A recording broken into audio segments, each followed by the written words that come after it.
Thank you for joining us.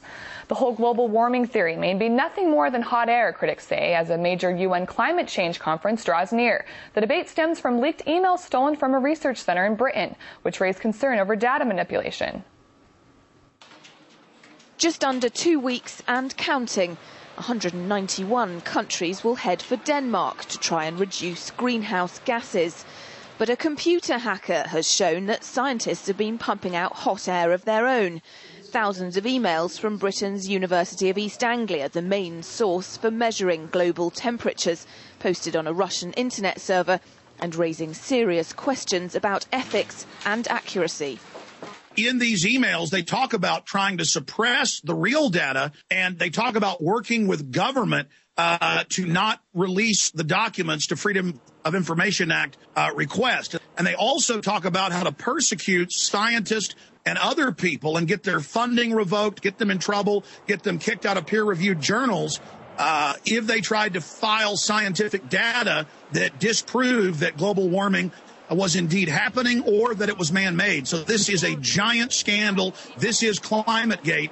Now that climate change theory is in the public domain, the majority of ordinary people don't even think to question it.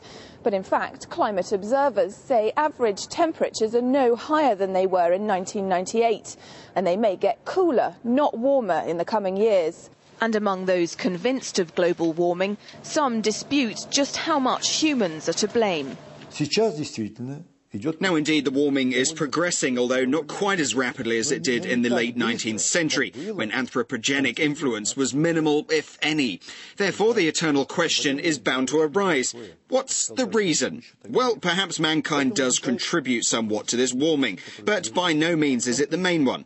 Personally, I'm convinced that we still do not know the answer. Nonetheless, voters are forcing their leaders to act. That's why they're heading to Copenhagen to cut carbon. But for some nations, it could choke their struggling economies. A lot of countries can't afford to commit to any legally binding targets because they need to raise millions and tens of millions of people out of poverty.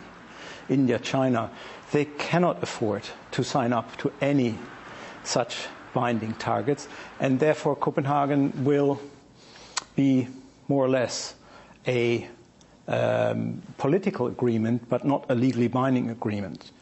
Is the world getting hotter, or is it just the politicians' rhetoric? And if any targets agreed at Copenhagen are based on flawed research, surely it would say more about leaders trying to score popularity points back home rather than saving the planet. Laura Emmett, RT.